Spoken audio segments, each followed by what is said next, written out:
Football fans, what's poppin'? Thank you for tuning in tonight. Tim and Shim, episode 4 of the 2018 NFL season. What's going on, Spoony baby?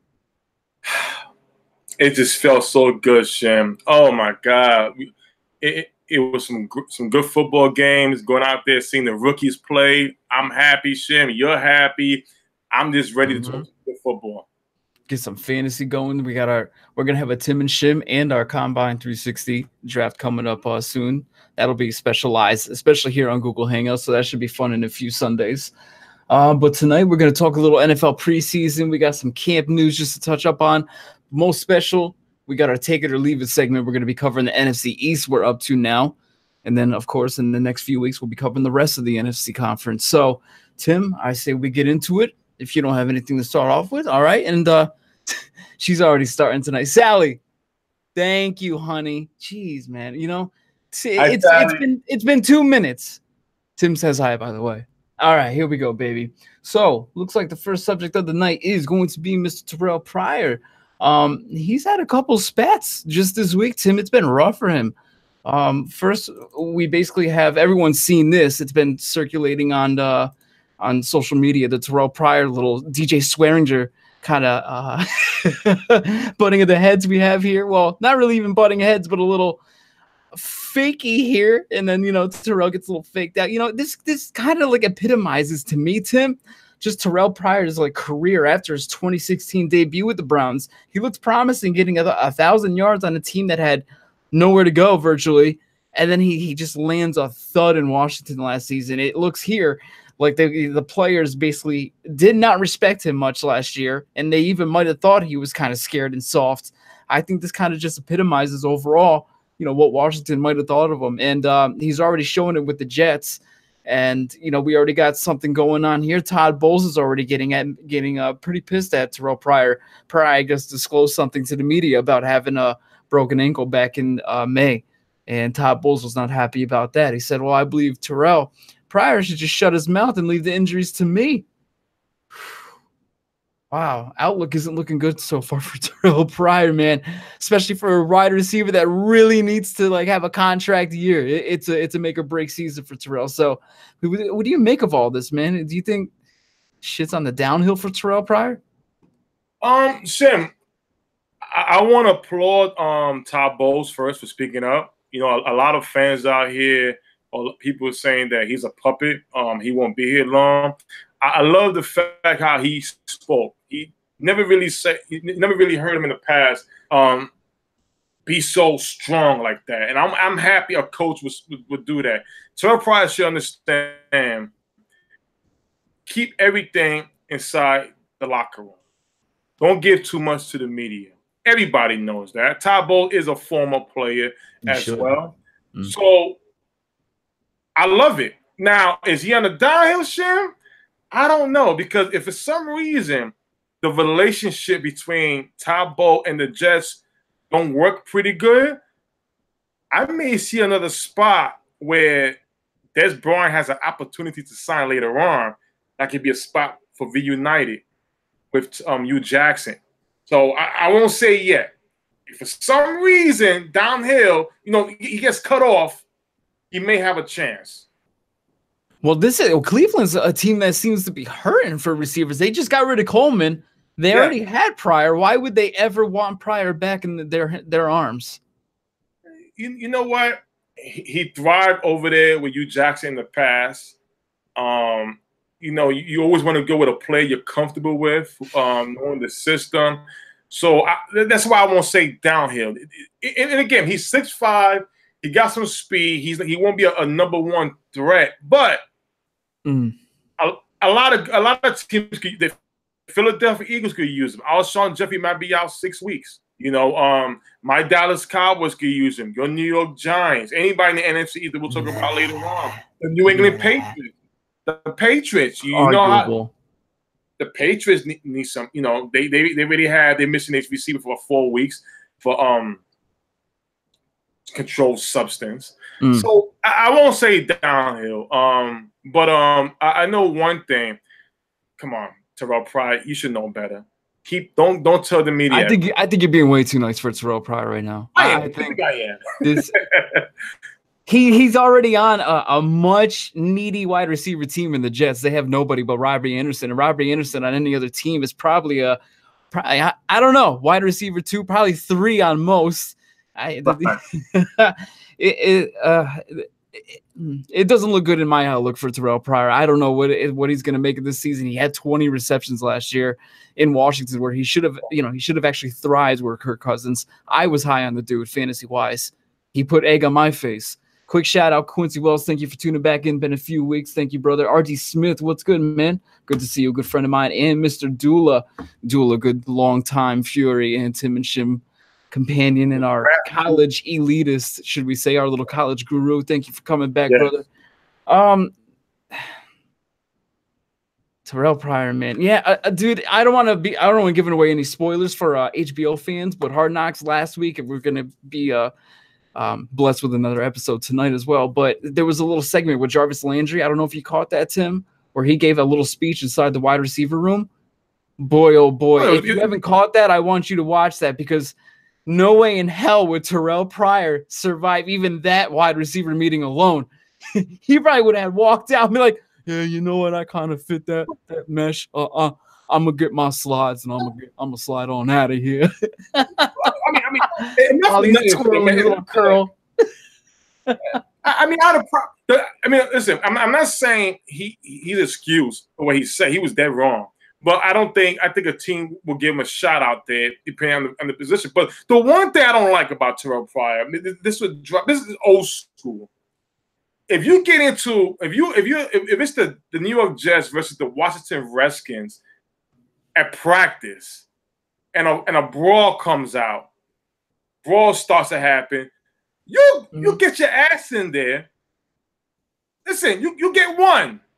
How the hell a guy, when he's 5'9", 5'10", you're 6'5", make you flinch?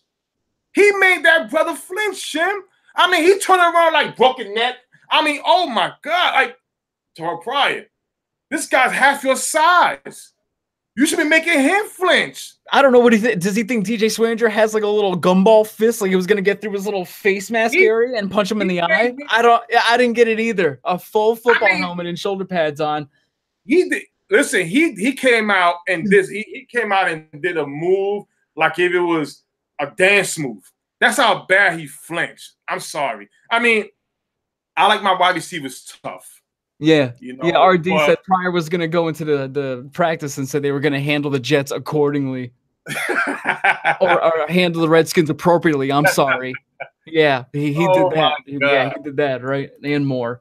But let's break it down into the next segment, Tim. It's going to be Dez Bryant possibly visiting Cleveland later this week. And speak of Dez Bryant visiting Cleveland this week, I believe Jonathan Hankins is also going to be going down there for a visit sometime this week. So, but Dez, where do you see him actually fitting this? Do you see him actually committing? Is he going to take this serious, or is he just going to go in for let's see what it's about, and then I'll go back home and then check my offer still again, shuffle the cards. Everybody was clowning the Dallas Cowboys, saying that they did bad by Dez Bryant because now free agency is wide their wide receiver. There's nobody left. He got an offer from Baltimore. He turned it down on a 4-year deal. Now Cleveland has been saying they want him.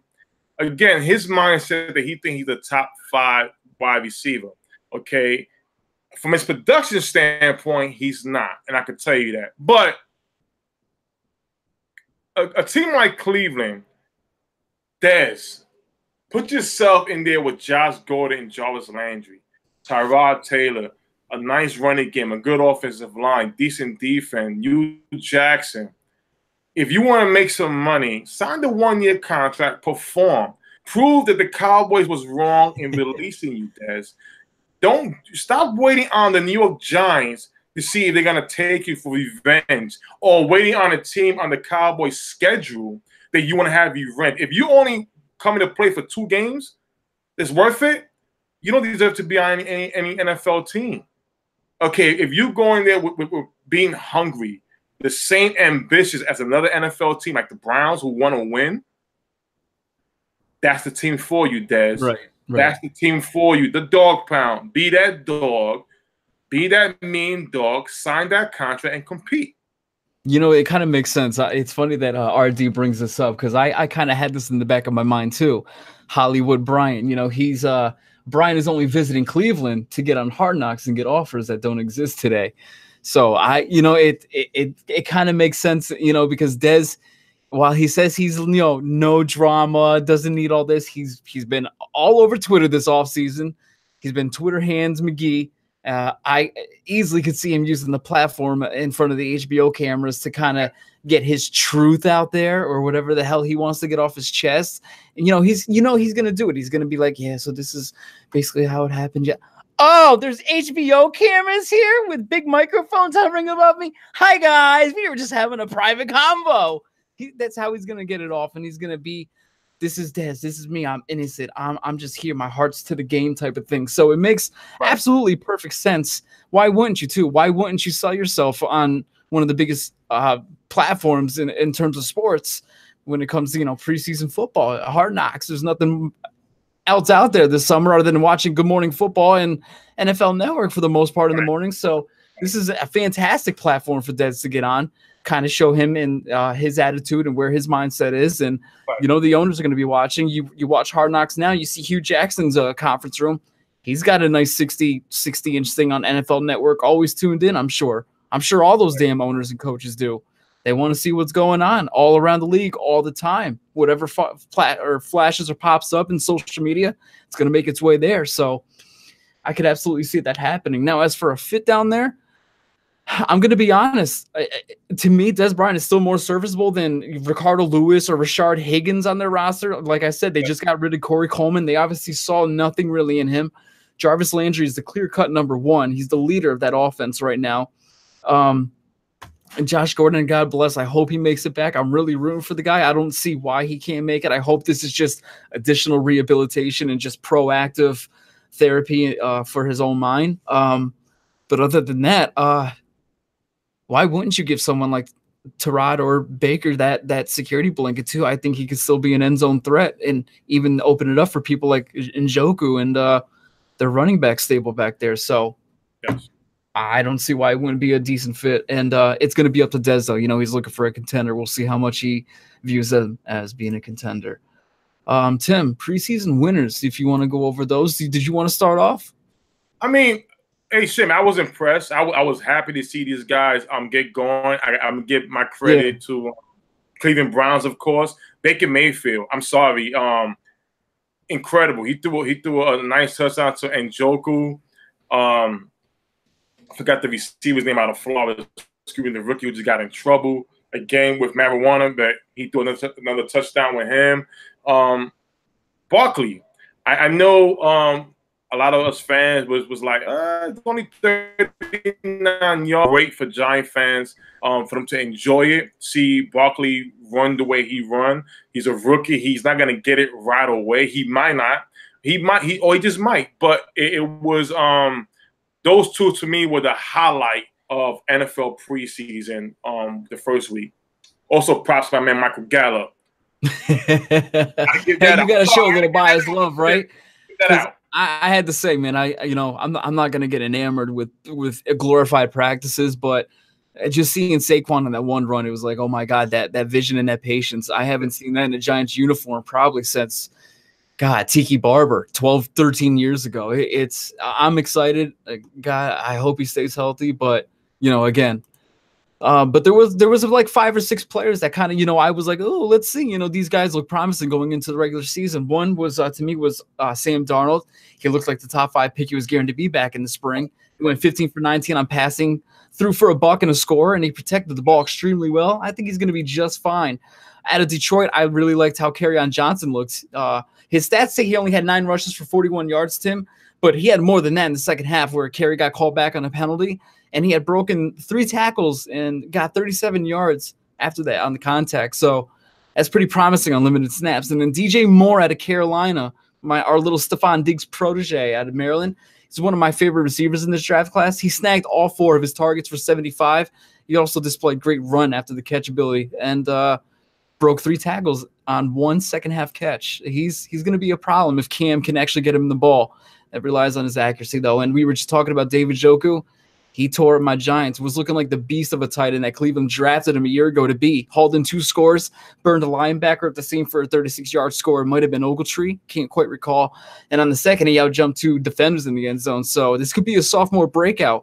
And there was also Orlando Brown Jr., because I got to give this kid props. He had a very scary combine, brought forth his a little bit of his lack of athleticism to the fortitude or front of his ability. So he played 57 snaps at right tackle against the Rams, and he didn't allow a single pressure all day, which is pretty damn impressive.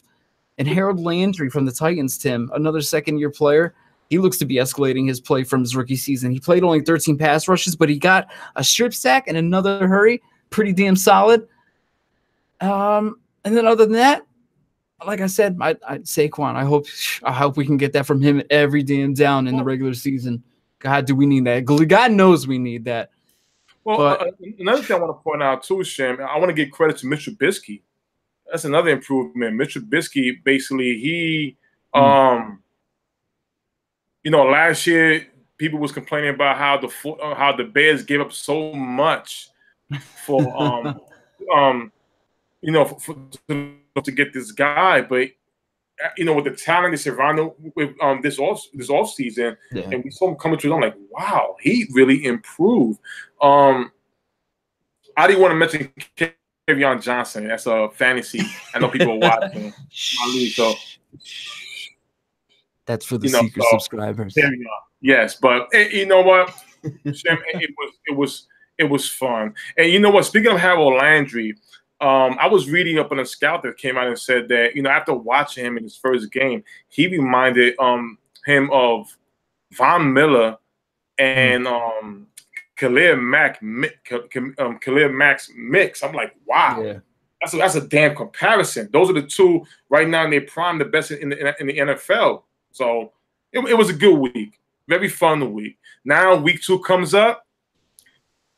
This is what it's going to begin. Right? More snaps, more time. We got to see more. Quincy, I agree. I love Baker Mayfield's mechanic and his poise in the pocket. If you've watched me in the past, I got a man crush on Baker Mayfield. I may even have to snag one of his old Chinese jerseys. I really love that quarterback, man. I think he's just going to be flat out fucking baller in this league. I really do. Let's move it on, though. We're going. One more thing, Shim. I have to give you props. Wait a minute, everybody.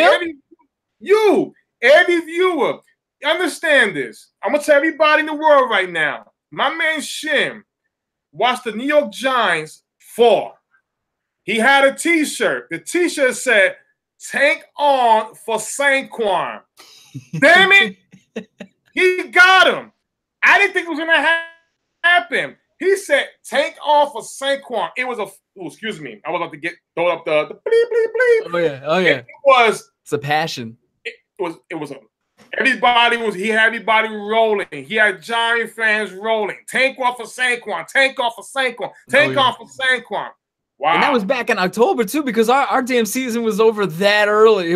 I had to do something to look forward to, so that was my little Halloween and tradition starting forward. Yes. Yeah, I was surprised it actually fell in our lap. That was pretty awesome. Take it or leave it though, Tim. We're moving it on. The NFC East actually falls to us tonight. We're getting to take care of this, and then we'll move on. We'll get the next 3 NFC divisions to take care of in the next 3 weeks. So let's start off. We got the Eagles first. Carson Wentz will be the starter week 1, Tim. Wentz was asked how important it would be for him to start the season, Tim, and he was quoted as saying, "I obviously would love to be out there. That's been my goal all offseason, ever since the injury. It's going to be close. It's going to be close. I'm still eyeing that date. But that at the end of the day, it's not my decision. There's coaches and doctors all really have the final say. I like where I'm at, and time will tell." But with him saying that, Tim, he really likes where he's at. That leads me to believe that his confidence, he could go out and play right now, even if week 1 was in 5 days. I think he's ready to just start now. I'm taking it. Absolutely. He's the starter week 1. Nick Foles, get comfy on the pine, bud. Jim, they will offer a 2nd-round pick, the Philadelphia Eagles, for Nick Foles. Mm-hmm. Howie's been pretty good with the trades. He made a great trade for Ajayi. He made some great offseason moves, willing and dealing. But Howie, I'm sorry. I don't care if a Sam Bradford incident happens where you got a 1st-round pick from Minnesota. You're not getting a first-round pick for Nick Foles. That was his chance to trade Nick Foles for a second-round pick. He declined. By saying that, you have no faith in Carson Wentz starting week 1. Carson is going to say whatever it is because he has a chip on his shoulder. He wants to be the quarterback to win the Eagles a championship. Instead, he got hurt, and Foles took over and won the rest of the way. You can't tell me Carson is just feeling good about it. He's not. So he will say whatever he want to say for him to get a chance to play. So my answer is leave it. He will not start week 1. They will notice that he's not ready and do the right thing. And let Foles start. Man, he was already in 11-on-11 drills. He's ready, Tim. All right. The Eagles defense will only allow 290 points this season. Well, the Eagles allowed 295 last season as a defensive unit, which was good for 4th best in the entire league. It'll be really hard to top last year's production. I mean, they let go of Vinny Curry. They let go of Michael Kendricks. He was 3rd on the team with 51 tackles. And Najee Bradham, hey, he led the team last year in tackles with 61, and he suspended week 1. They're going against a high-tier offense in the Falcons week 1 too, and that they could put up some points on the board. And I mean, I think the Eagles are still going to be a top 10 defense in the league. I just don't think they're going to be able to top last year's production. I'm leaving it, Tim.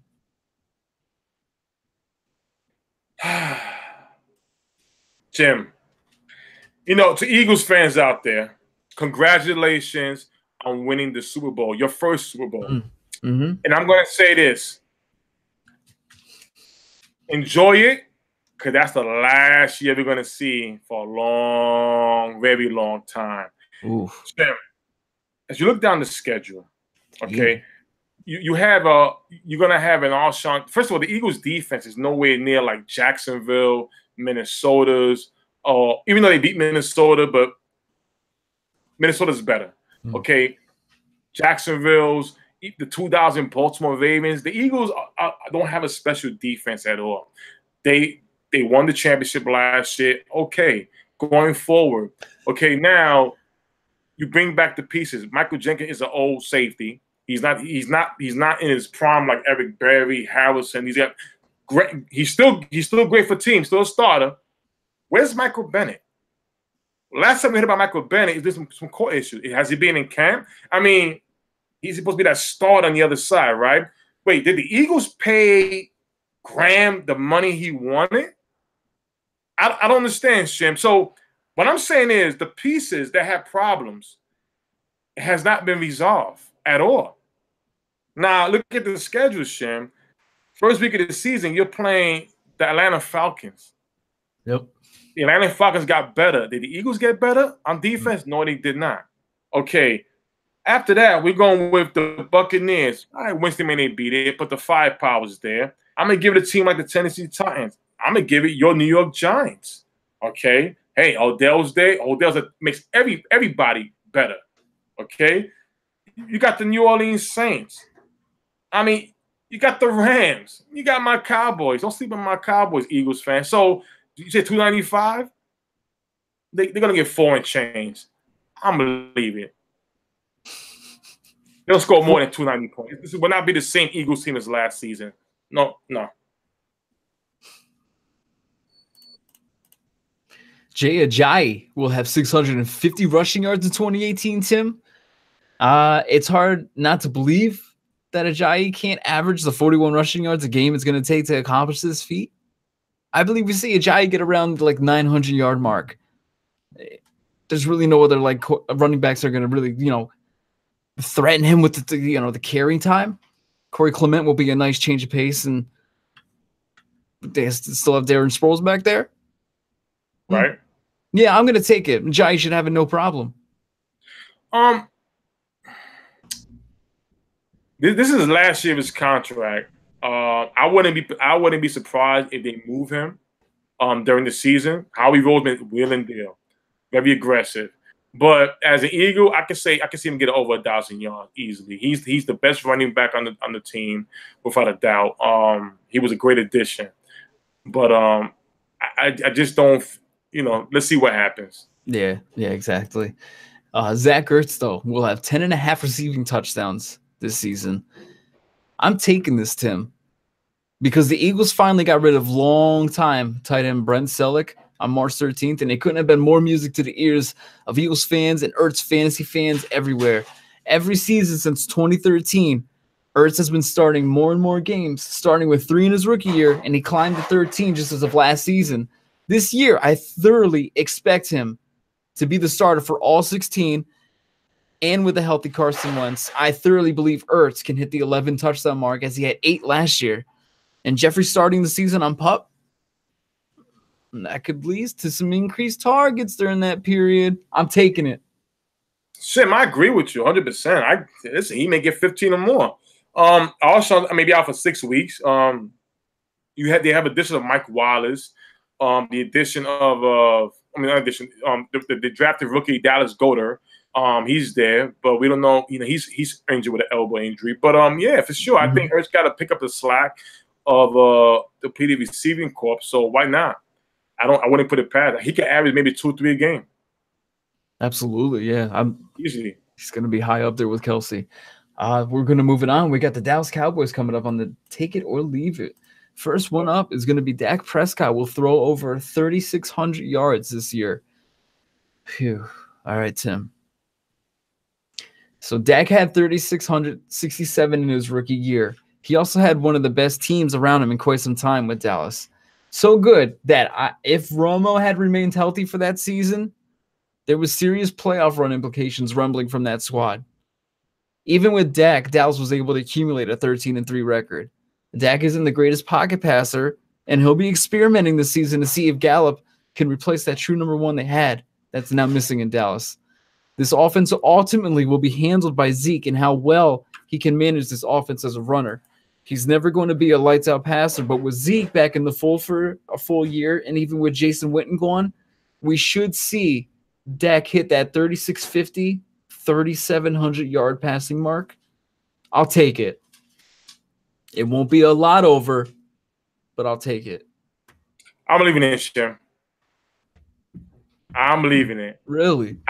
I'll see. I can see maybe 3,200, 3,000 even. I think this is going to be a new type of offense. Okay. They're going to run the ball a lot with Zeke. They got to go back to that formula with 13-3, where Dak didn't have to throw the ball so much. So I'm going to leave it. I don't see 36 over 36. I don't see 36. 3,000, 3,200. All right.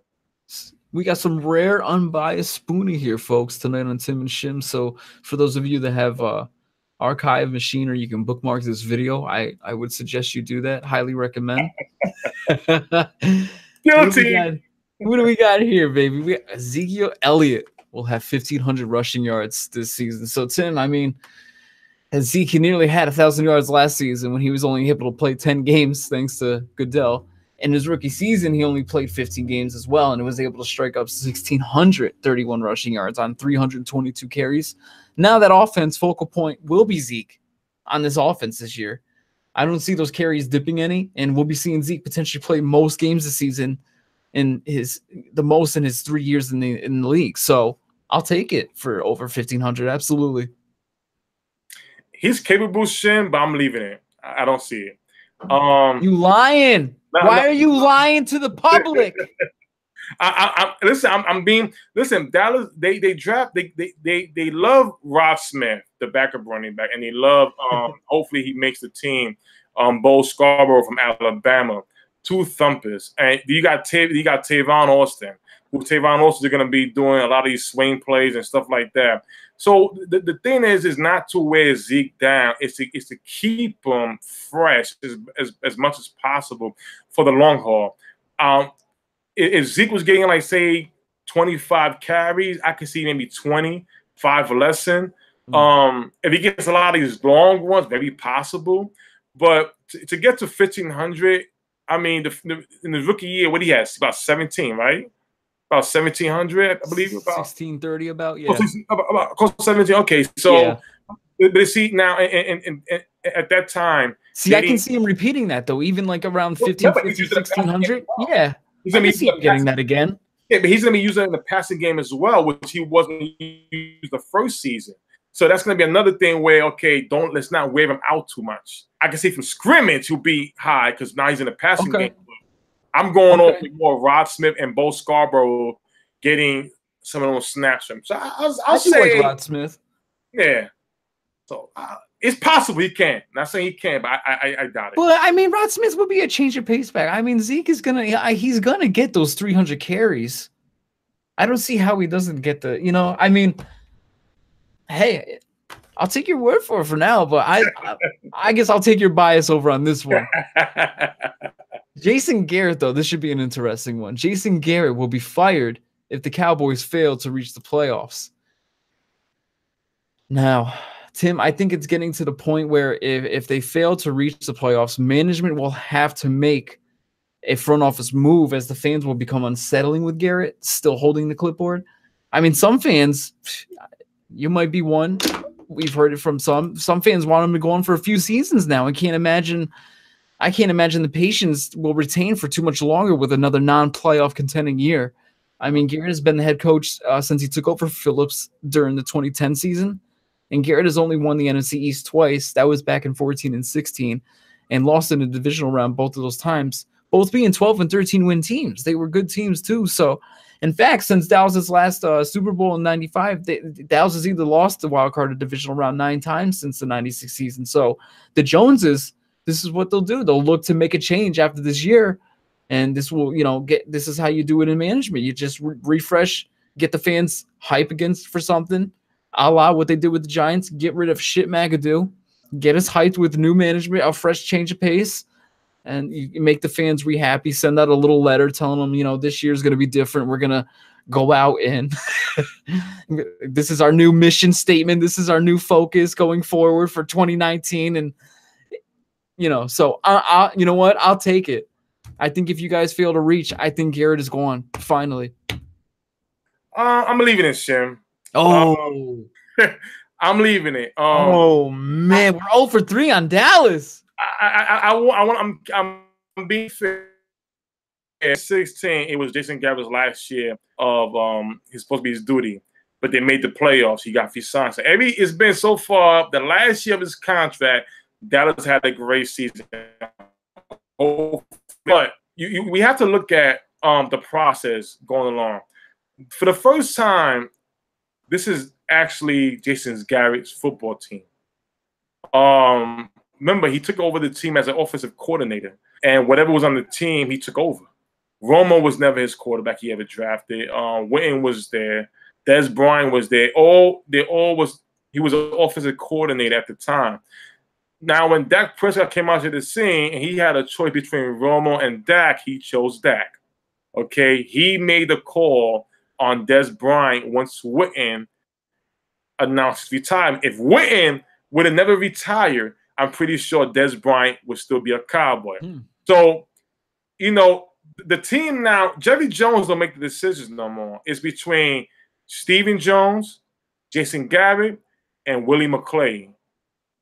Those are the trio who makes the decision. I think Garrett will get another year after this last year. He'll be re-signed for another year because remember, this is the year where you let go your veteran guys. You got brand new pieces. Well, let's just see how far you go for us to make you feel to give you another chance. That's what I see. So not this year, but next year. Well, don't get too settled in your thoughts because, I mean, there's still great people like Ben McAdoo out there. No, don't do that.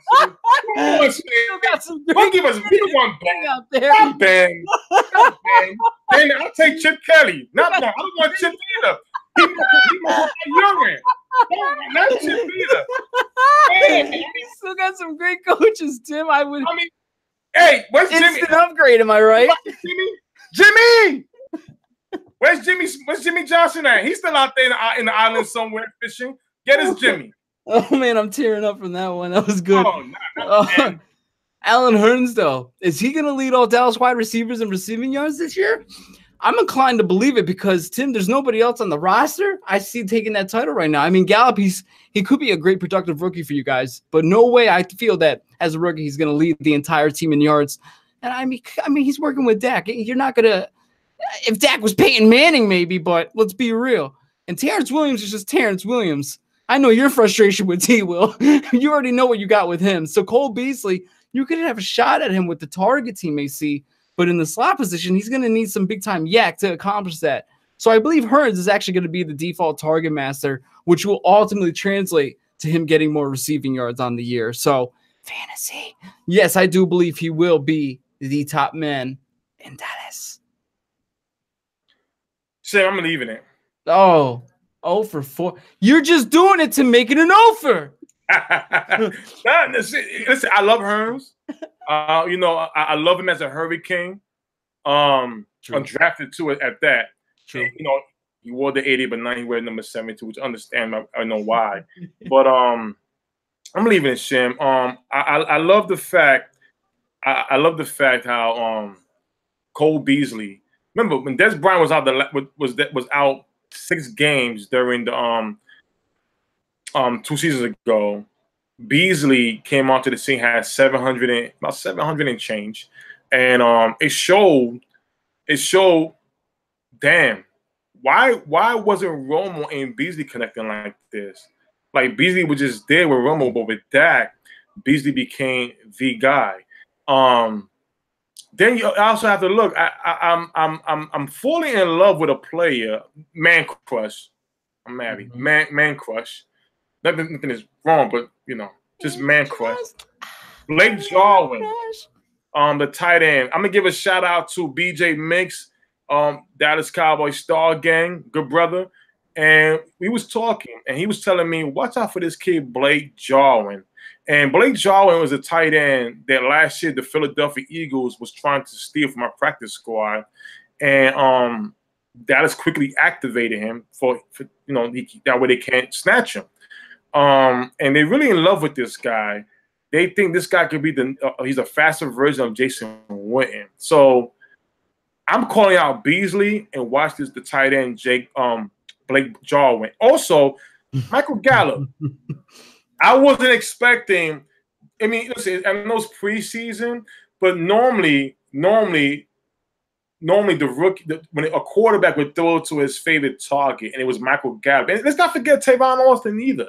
Tavon Austin is here, so he is very forgettable. Good point, Tim. Yeah, I mean, it's a lot. I think Dallas gonna use a lot of these weapons. It's hard to say Hurns, but I'm giving Beasley and Jarwin, so I'm leaving it. He would not lead. Okay, I can't argue that. Quincy also made a good point. Yeah, he's the best route runner, Cole Beasley, so that could also translate too. We're moving on. We got Washington up next. Yeah, I'm clicking the wrong buttons. There we go. Redskins now highlighted in the yellow. And will Washington be a top 5 in sacks for this season, Tim? I mean, they were tied. I know it's weird to think about Washington, but they were tied for 6th in sacks for the entire league and added a big boy run stuffer in Deron Payne in this year's draft. Some say he could have gone even higher, but they still have the chemical makeup to stay within the top pack of the NFL, in my opinion. They can easily be in the fold with the Jags, Panthers, the Rams, the Chargers, Steelers. You know what, Tim? It's usually if they have a bad season, it's usually their one shining point. And you know what? I'll take it. I'll give it to Washington. I think they got an okay front to where they can actually get back into that top 6-5 range. So I'll take top 5. I will. I'll take it for them. I mean, Sam, you know, Deron Payne, Jonathan Allen, Ryan Kerrigan especially. I mean, yeah, they're capable. It's very capable. But you know what? I always say a defense sometimes slow down because the offense. Some high-quality picks on there. Yeah, so the offense will have to be pretty decent for the defense to keep it up, to keep it going. I'm going to say no. I think they're going to take a dip this season. You know, can't be mad at it. Can't be mad at it since it's a rival, right? I'll be happy if they're bottom 5. So, Alex Smith will make Washington a top 10 team in terms of passing yards. When Alex Smith was drafted in 2005, he started 7 games. He was 2-5 with the 49ers, and they were dead last in passing. In 2006, he started the full 16, so we'll give him that. He was 7-9, and they were 29th in passing in San Francisco. So let's skip the antagonizing part and just highlight Alex Smith's best passing yards, or years of his career and see where his team fared from there. So those seasons would be his past two. And that's coincidentally with Andy Reid in Kansas City. In 2016, he passed for 35.02. Last year, he passed for 40.42. So Kansas was 16th in passing for 2016, and then they were 7th in passing last year. That's the only time Alex Smith has had a top 10 passing team in his entire damn career. Now compare that, the offensive weapons between Kansas City and what Washington currently has. No, Smith does not make Washington a top 10 team in terms of passing yards. I have to leave it to him. You know what, Shem? I like Alex Smith. I'm going to be fair to He's all right. And I really do. And I think when he was manager. I mean, I don't know. When he was with the 49ers, he basically has so many different coaches every year. I blame management for Alex Smith's failure as a 49er. And, you know, once during the playoffs, he put up, 40 points against the New Orleans Saints. Everyone was like, wow, oh my God, Alex Smith throwing for 6 touchdowns. Yeah, he's able to do that if you let him. But then then after that, once Kaepernick became the guy, and Alex Smith was then he traded to the Chiefs. Okay, now with Andy Reid, the wide receiving corps hasn't been pretty good at all. His best guy is Kelce, the tight end. The running game has been with Jamal Charles and other guys. He still played pretty decent. Now, I look at the Redskins. The Redskins right now on paper, Doxson, Jamison Crowder, Paul Richardson from Seattle Seahawks. Should be good, yeah.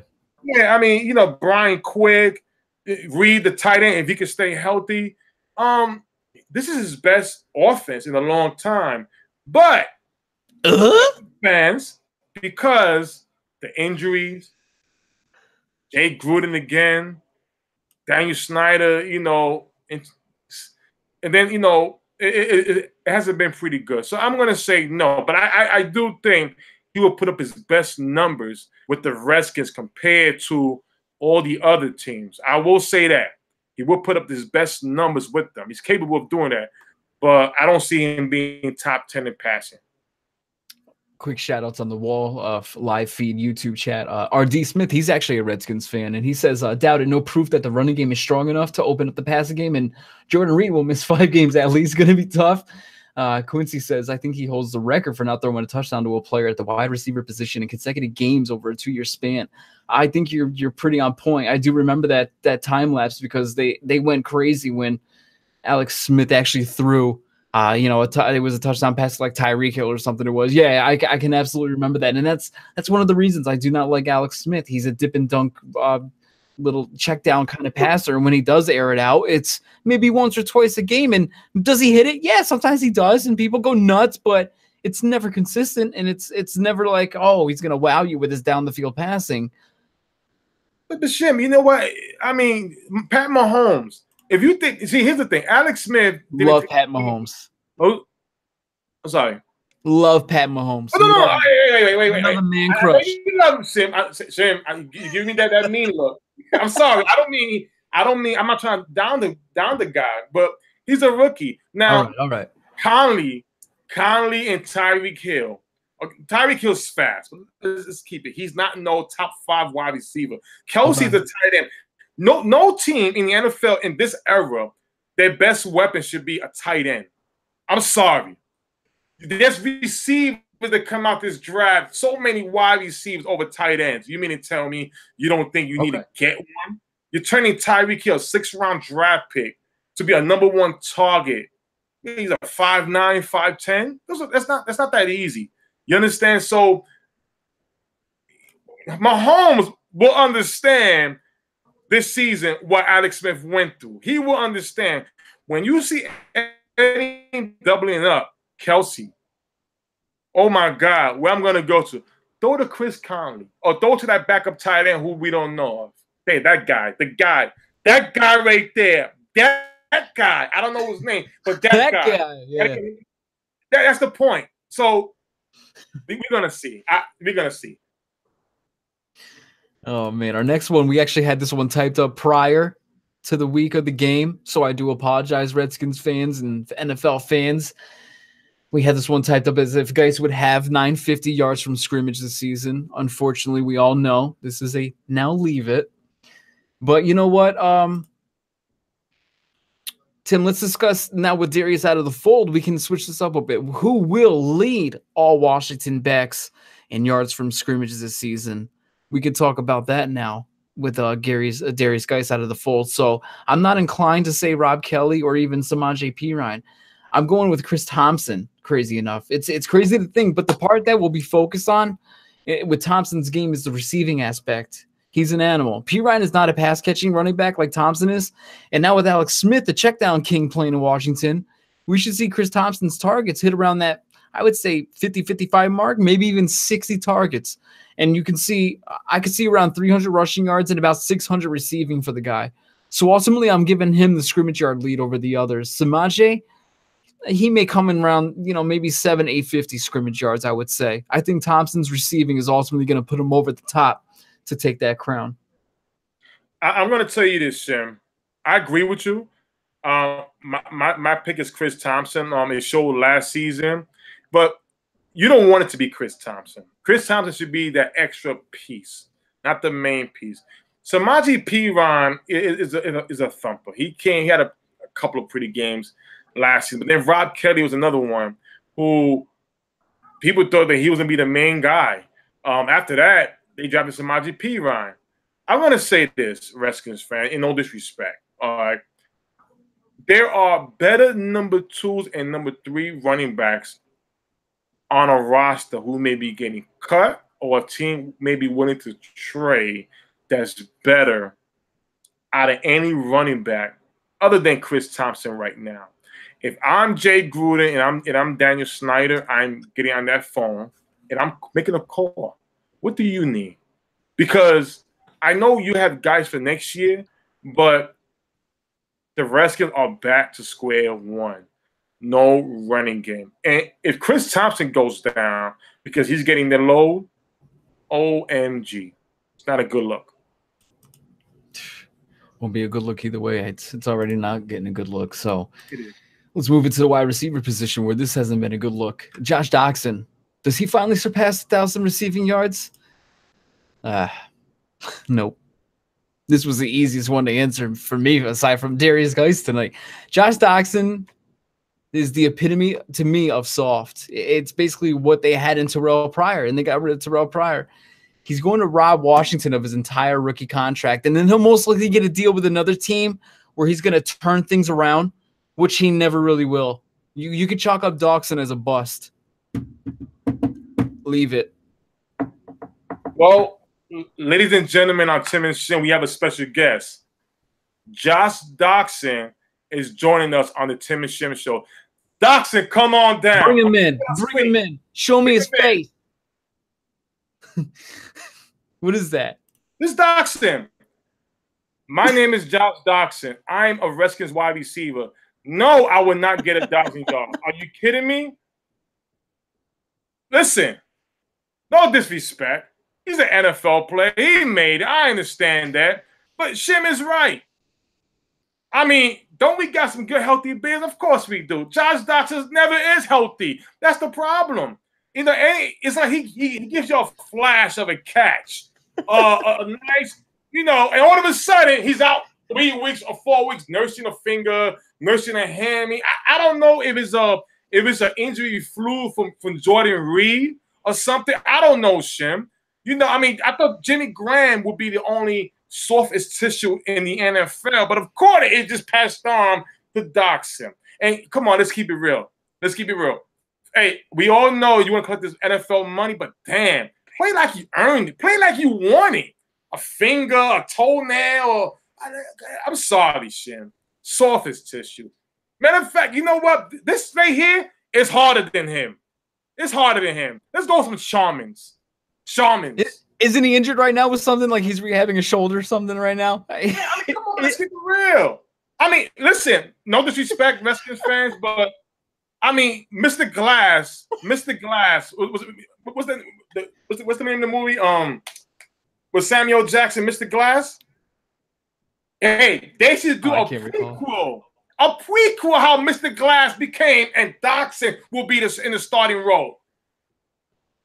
Oh, it's his heel. That is right. Thank you, RD. It was his heel. It got stepped on during scrimmages. Yeah, that's what it was. It's always something with this kid, man. It really is. RD, baby. I know you are a Redskins fan, brother. I don't no disrespect, but you know what? I like players who give it all. Someone's got to show him the Jarvis Landry tape from last week. I mean, let's keep it real. We have plenty of guys who play with injuries. And, you know, don't be like Terrell Pryor. I got an ankle. I broke my ankle. I'll let you know that I broke my ankle. Let's keep it real. Omar said the movie is unbreakable, by the way. Thank you, Omar. Thank you. That's why we mess with Omar. That's why we switch you, Omar. Wait, you know what? Anybody who don't know Omar is the host of Pride Rules. Read the rules. Respect the rules. Pride fucking rules. There you go. Thank you, Omar. Thank you. That's how we should start our shows, Tim. We should start our shows like face to face and like not laugh. We should come on. Shirtless too, because we've been losing weight and we look good, and the ladies will see it too. Beach season. Next year, beach season. Get the oil. By the way, before we get on to the next segment here, Quincy had a funny one. Josh Doxson will have more yards on a hospital bed rolled into ER than on the field. That was pretty good. I had to shout that one out. I knew he was coming out with something. I knew he was coming out. You know he had the show out. I like him. He's been coming in quite a bit. I like it. I like it a lot. He's been up in the show. Saquon Barkley will lead into the Giants now. So Tim, you get to have your fun at the end of the night here. Saquon Barkley will lead all rookie running backs in yards from scrimmage. He's going to be a major part. It's blah, blah, blah. It's no secret that he's going to be in the game plans for both passing and receiving. They haven't had a back at this caliber probably in their entire franchise. The most talented since Tiki, like we said. And even Saquon's measurables seem to knock Tiki's out of the park. Now he waits to seal for his on-field production. But overall, Tim, I think there will be a lot of spreading the ball out in New York with Shermer now calling the shots. I have a gut feeling someone like Rashad Penny could take that title with a mobile quarterback and Russell Wilson. I think Rashad could end up with becoming a favorite escape plan on certain instances for Russell. Seattle also traded up in the first round to acquire Penny. Shows they trust in the guy being a 3-down back for their franchise. So for this one, specifically for Saquon, I'm going to leave it. I'm taking it, Shem. I have, said Saquon Barkley may not be the best pure running back in the draft as far as hitting the holes, but he's incredible outside in space and as a receiver. Okay, in my opinion, he will lead the rookies in scrimmage yards because he will be used a lot in the running game, going towards outside, opposite Jordan. Jordan Stewart. Am I saying his name? Stewart. You're not talking about Stewart. What's Stewart? Stewart from Carolina. You guys got Jonathan. Yep. Jonathan Stewart. There you go. Yep. Okay, and he'll be used a lot in the passing game, and the offense with Odell Beckham Jr. and Evan Ingram is going to be something crazy with Barkley there in space. The space will be open just for him, and I'm sorry, Shem. When it comes to the Seahawks, it's like after Marshawn Lynch went to Oakland, after he retired, they went to Oakland. Every time they have a hot running back one week, they decide to start another one. Ready? Carson, McKissick, now it's Penny. It's like they pull up like this week is for you, this week is for him, this week is for you. How can a running back get hot if you don't let him just ball? They keep switching like draws every day. It's not gonna be good. So I'm gonna give it to Barkley. I think Barkley's gonna be a stud. I can see him 1,500 yards from scrimmage, 700 rushing, 500-600 receiving, something around there. Okay, I like it. I hope you're right over me. And this was a tough one. This will be last year. Eli Manning will be the Giants' starting quarterback. This is a tough one, but hey, this is the fun of sports. Taking predictions, trying to make those outcomes. But I do believe Eli has another 2 to 3 good playing years left under his belt. Does he finish that tenure with the New York Giants? that's hard to tell. Nobody has been more of a poster boy in the Big Apple their entire career than Eli. Maybe only like Derek Jeter can fight him for that title. But a business is a business. We even saw the Colts move on from Peyton. In a soap opera world, it would be fantastic to see Eli go from start to finish in the Giants blue for his entire career. But I'm not positive that actually happens. I believe this year was more of a mutual agreement between ownership and coaching staff that Eli's going to be the quarterback for the Giants in 2018. As for the future, I think there's going to be more leniency, and like the mandate of Eli starting won't exactly be there anymore, especially with Pat Shurmur going into his second season that following year as the head coach and having more understanding of the Giants org under his belt, just that comfortability. It'll be more of his like regime now that he's like sat and molded his position after a full year. It seems from a logical standpoint that the Giants may try to get Eli's contract off the books after this year and focus on getting Odell's prorated contract and even people like Landon those paydays that are soon coming up. It will be up to the coaching staff if they believe they have something true in Weber Loletta, or if 2019 will be the year the Giants draft a first-round quarterback. I will take it that this is Eli's last year starting with the Giants. Shem, I'm gonna give a shout to Quincy. Mm-hmm. He won't like that. I know he won't like this. Shem, I am leaving it. Eli Manning will a starting quarterback next year for the New York Football Giants, and I'm gonna tell you why. If you need to pay, if you're gonna pay Odell money, that contract, you cannot have two reasons. You cannot have a $23 million cap hit. You cannot have that. Eli Manning next year is due to make $11 million. So it's like a marriage. It's cheaper to keep him. Mm.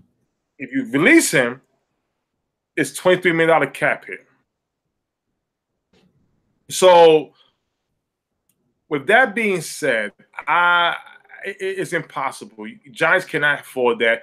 If Odell is re-signed, it will be a lot of money. Even though, and the Giants will have about I think $50 million cap space. They were saying if they keep everything the way it is, a part of that portion will go to Odell's contract, but also the Giants can make a run for a championship.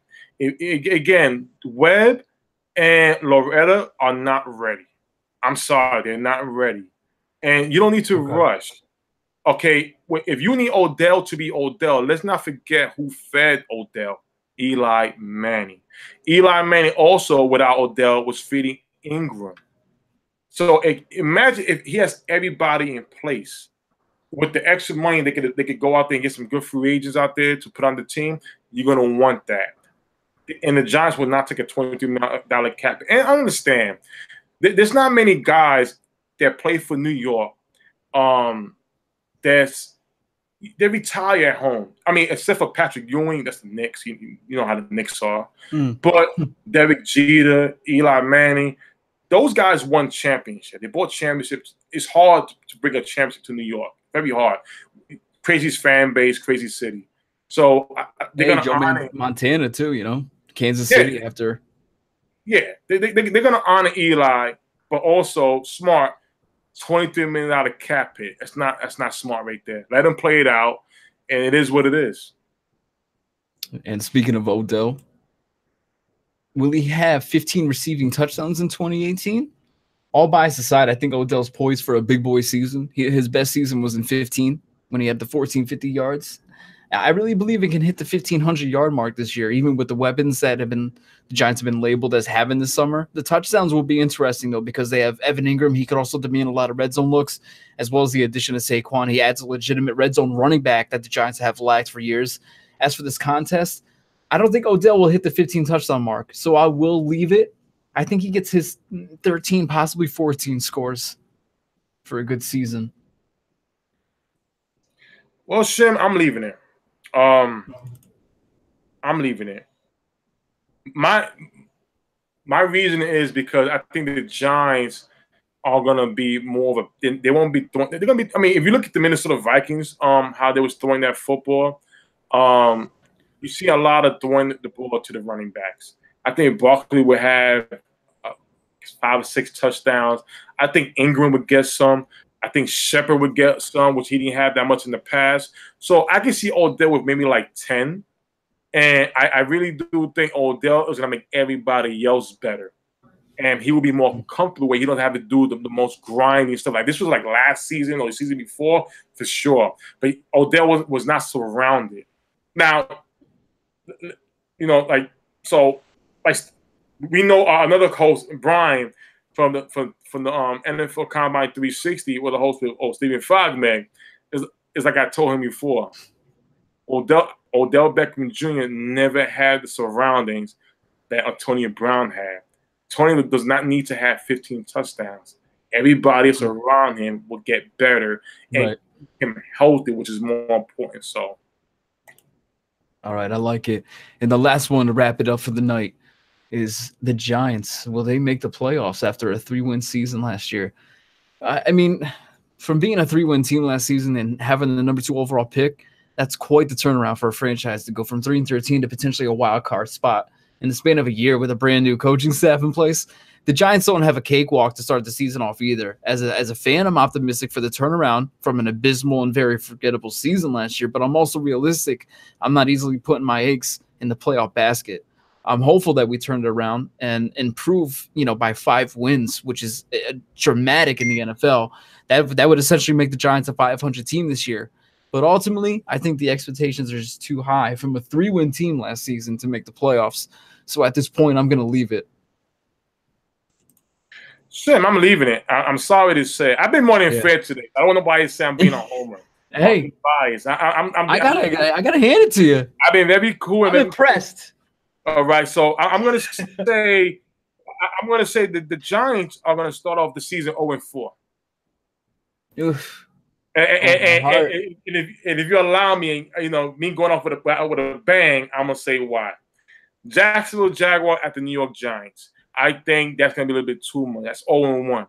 Then week 2, they visit the Dallas Cowboys. Sunday Night Football. It's 0-2 right there. Then you the Houston Texans. That's 0-3. Then they play the New Orleans Saints. 0-4. Now, then after that, it's the Panthers, Eagles, and Falcons. I'm sorry, Shim. Now, here's my thing. I love the fact how you got to get touch of management, how they surrounded Eli with Odell, Ingram, and everybody else. But let's keep this real. There's one ingredient they did not take care of. It is not their fault. Offensive line. Offensive line is the main issue. And when you're playing against the Jacksonville Jaguars, week 1, my Dallas Cowboys, I'm going to keep it real with you, Shem. That defense is going to be something this season. Young defense. Then you got Houston. Then you got the Saints. Then you got the Carolina Panthers. Then you got the Eagles. That offensive line is the key. And I don't think that offensive line is strong enough to hold up against top-tier defensive front sevens. That's my issue. Great talent. They'll put up points, they put up scores, but they won't finish. Well, you could have just said leave it, but I'll accept those words. I mean, Shim, I'm just being honest. Listen. Hey, listen. I know. I appreciate it. So you were very unbiased during the NFC East segment. I'm very proud of you. I have to hand it to you. 3 years ago, Tim on Football Fury, he would have just came in like a wrecking ball. Miley Cyrus. Listen. I'm just calling it not how you see it. I don't. The left tackle situation, he was just the best thing out there, but nothing great for any other team. Chevy Reach is the guy to blame, Giant fans. He did this to you guys. He put that all that money to that defense and JPP, and Giants got to work with what they have. Not their fault. That will be addressed next offseason. This is why I was saying Eli will be there next year, because next year with all that money, now they can concentrate on one position, the offensive line. Okay. Can't be mad at that. That's a good little ploy right there for the money. So, sorry, folks, we ran a few minutes late here. Had some fun. Thank you to the viewers that came in. Omar, Kyle, Trisha, thank you. RD, Quincy Wells, as always. Appreciate you folks for coming out and making the show much more fun to interact with the viewers. For those that are tuning in, for those that are just coming in for the first time, there's a little red subscribe button. Please click it. And to me and Tim are a lot of fun. And we promise we got some good goodies coming up for the regular season when it gets here. We want to have some fun. We want to do some giveaways. Tim and I also want to get involved with legalized betting now. We want to have our own little Tim and Shim parlays coming up this year. We're going to try to pick 4 teams each and give you the 100% guaranteed, no doubt about them, pick-ems for the year. Earn you some bucks for your butts. So that's it for us. Tim and Shim signing out. We'll see you knuckleheads next Tuesday night at 8 p.m. Eastern. Thanks, folks. Peace. Subscribe.